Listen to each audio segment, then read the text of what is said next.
Alright guys, okay, I've been meaning for a very long time to get round to do a long playing review of this awesome arcade conversion of Donkey Kong to the Amstrad CPC. And if you want to see how a arcade conversion should be done to an 8-bit system, then this is the game and version to look at, because you're not going to get as close as arcade perfect as you will on this conversion. In fact, Retro Gamer magazine did a feature last year on the best ever arcade conversions to 8-bit systems, and out the list, this came #1. Yes, the Amstrad version of Donkey Kong is officially recognised by Retro Gamer magazine as being the best home version arcade conversion of all time, beating out loads of other great games on other systems. The humble Amstrad comes top. Hurrah! And yes, obviously Donkey Kong, very famous game, and much loved. The first thing I'm going to mention is, if you haven't seen the documentary film The King of Kong, go and watch it now. It's on. You can download it and watch it on YouTube, and it's an absolutely fantastic documentary following the heated exploits and competition for a person to beat the highest score on Donkey Kong and get in the Twin Galaxies records and the Guinness Book of Records. It's a really excellent documentary, so do go and watch it. It's very funny and very heartwarming actually, and touching in places, and is an absolute must if you're a retro gamer and love your retro games. And yeah, I'm gonna mention this guy here in the movie, Brian Koo, who gets really excited about the guy who's attempting the record coming up to a kill screen in Donkey Kong. And I'm going to mention this a few times in review. The kill screen in Donkey Kong in the arcade original is where the player gets to level 22, and due to a bug in the code, in fact it's the timer of the level, the player basically instantly dies after a few seconds and he can't progress any further. And brilliantly, the programs of the Amstrad version have actually put the kill screen in. So we'll come on to that in a bit. First of all, we're going to take a look at the arcade original. Here's the original arcade cabinet in all its glory. And yes, released by Nintendo in July 1981. And I believe the Donkey Kong name was an mistranslation, an English mistranslation from Japanese. I think it was supposed to be called Monkey Kong. Not sure if that's true or not. But here guys, I want you to pay attention to all the little sort of cutscenes, presentation, graphics, how it looks and plays, sound and music as well. And then of course we're going to compare to the Amstrad version.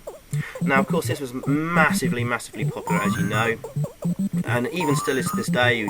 You know, if you've seen the King of Kong documentary I mentioned, competition is extremely fierce to get that top score, beat the million-point boundary. And this is one of the earliest examples of a game with like multi levels of different types, and it was way ahead of its time for 1981.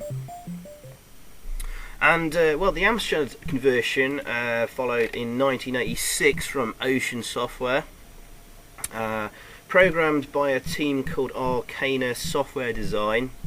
They only did very few games. They did the excellent Konami's Ping Pong conversion for Imagine an Ocean, a little game called Power Play, and another game called High Steel or High Rise. That's about it. But they've done an excellent job here.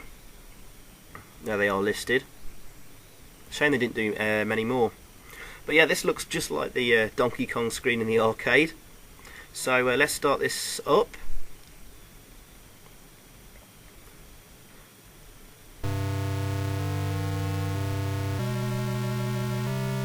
Awesome. Got the opening cutscene and music.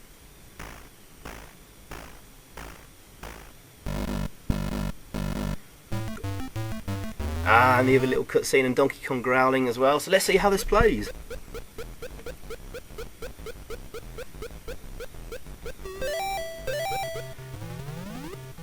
And this, yeah, guys, you really need to try this for yourself. This plays absolutely excellently.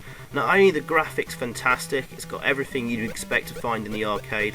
Here I am picking up the hammer and using it. it moves and controls exactly the same as the arcade version. And I was just so impressed by this, as were Retro Gamer magazine, and rightly you should be too, hopefully.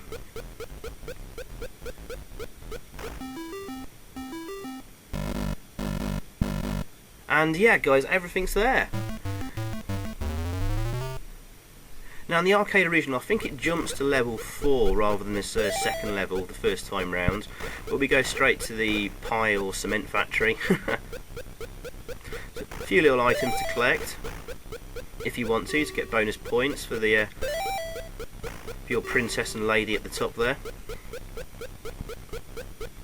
Now little Mario there, he moves about with such grace and ease. In fact, I think originally he was called Jumpman, and then got later called Mario, but it's the same character. And already on to level 3, and this becomes a swine later on with those springs. By the third iteration of this, the springs are absolutely mental, just like in the arcade version as well.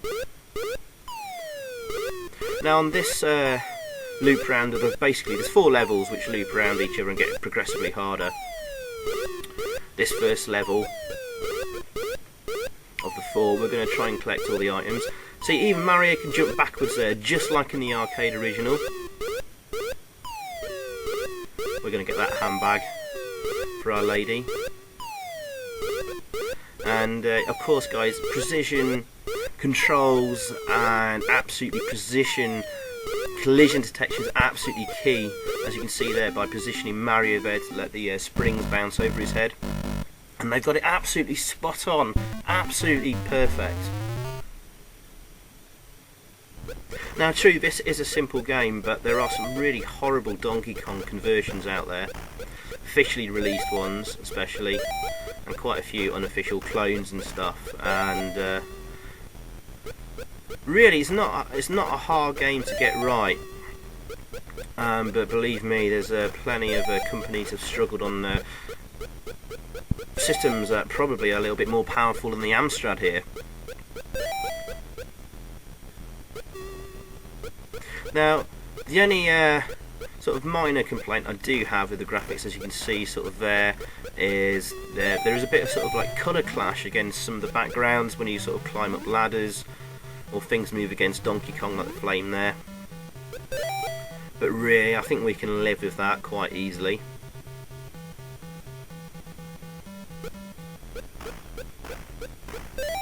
And here we go. Whee! Now the music is not brilliant. It matches exactly what's in the arcade, but it isn't particularly well implemented. But it does the job. Sound effects are not identical to the arcade version, but in terms of the sounds themselves, but they match everything that is actually featured in the arcade original. So really, they've left nothing out of this game.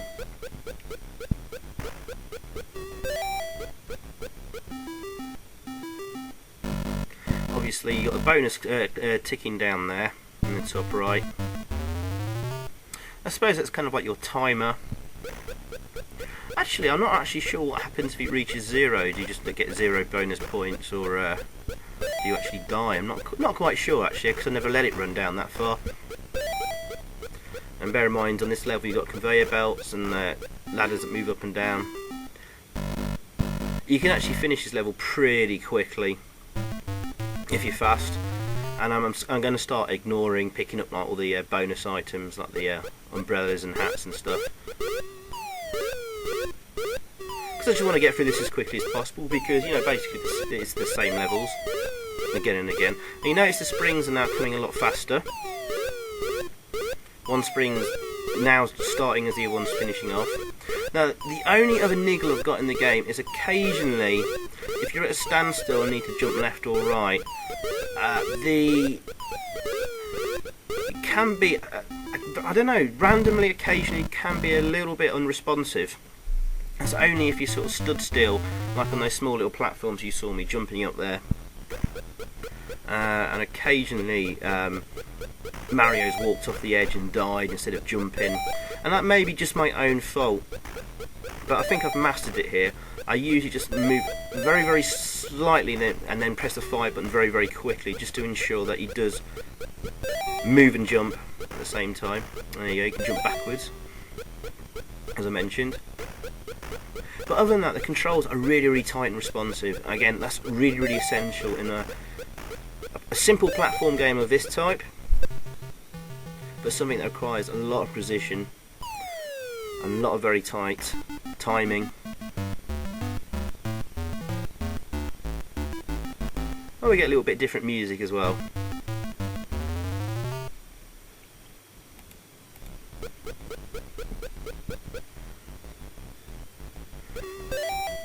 Now, pretty much as before, I think the barrel will start to move a little bit quicker. I think there's more thrown at you. I think Donkey Kong throws a few more at angles that just fly straight down at you through the girders. So you do have to watch out for that. There's one. Really, the key to this game is take your time and wait for the right opportunity to move. Although occasionally you can find a situation you can't get out of. Things that can tend to gang up on you, so sometimes it is a little bit a case of luck. There's quite a few sort of random elements in the game to bear in mind. Now those flames are starting moving a lot quicker, and we're moving against the elevator there.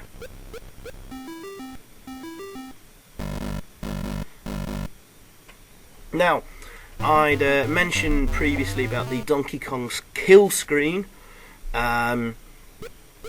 earlier in the video, where that guy Brian Coos going absolutely bananas over in the King of Kong movie and documentary. Now that happens in the arcade original on level 22. On this version it actually happens a little bit sooner than that. I think it's level 17 it actually occurs on, if I remember correctly. So we haven't got far to go, guys. Obviously it's quite a short playthrough. Now those springs are going absolutely mental now, so you really careful and precise it. Ooh, very tight there. Now Mario, he can always stand at the top here of this ladder, and we can move him very carefully to the left, like so, and we can stand there and wait for the right moment to move right and up, and it just scrapes the bottom of my boots there.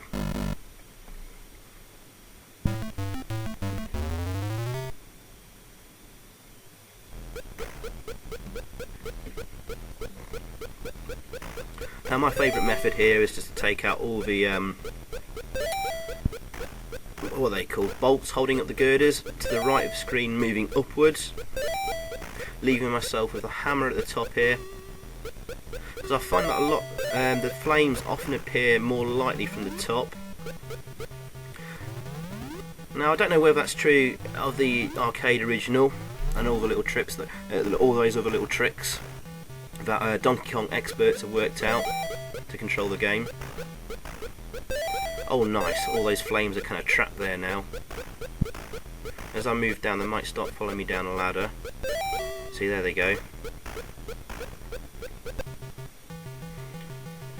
Now obviously I'm playing this to get through the well, all the levels as quickly as possible. I'm not trying to get like a mega high score like those guys in the King of Kong movie.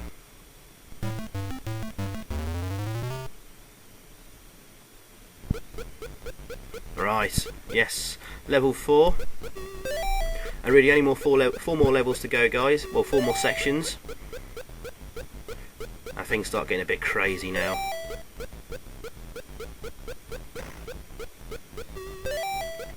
And do you know what, guys? Obviously in the that King of Kong, they're competing for the high score on the Twin Galaxies website, which is the official recognised forum for registering high scores in video games.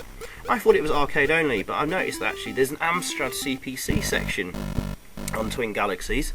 So You know what? I think any of us who are playing our Amstrad or Spectrum games or Commodore 64 can record our efforts to get the high score possible and submit it to Twin Galaxies and get our name in lights. Who knows? Might end up in the Guinness Book of Records. Doubtful, but maybe I should try submitting a few of these videos to them or something.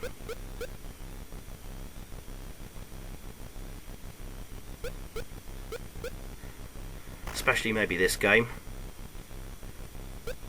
because as I mentioned several times, Donkey Kong is the most hotly contested high score of a video game of all time.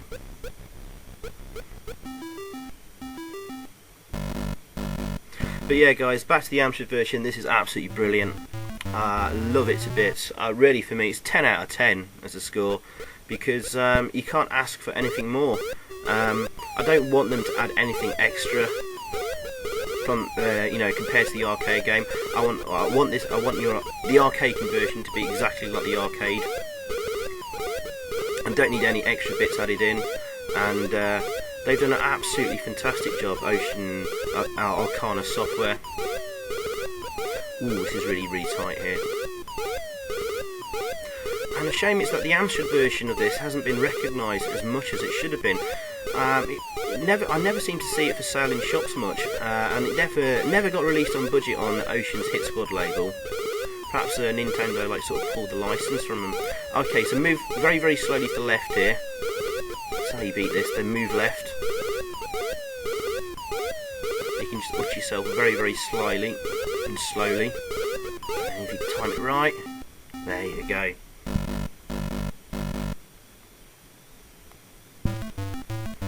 Alright, okay, well, this is basically the final level. So yeah guys, 10 out of 10 from me. Graphics, playability, it's all there. And this is the perfect arcade conversion. I don't think you're going to get any more arcade perfect than this on an 8-bit system. And I'm very proud of it, that it's on the good old Amstrad CPC. So if we just take our time here, hopefully we can get across that hammer. Oops, nearly messed up there. And just be patient and take out those fireballs.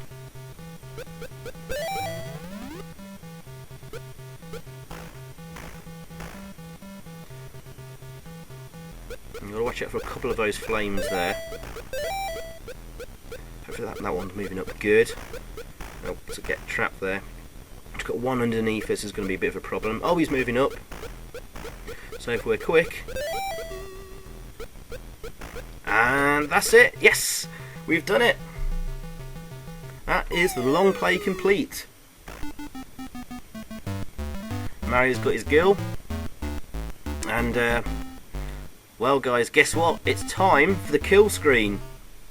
Anybody wants to see, there's a Donkey Kong kill screen coming up.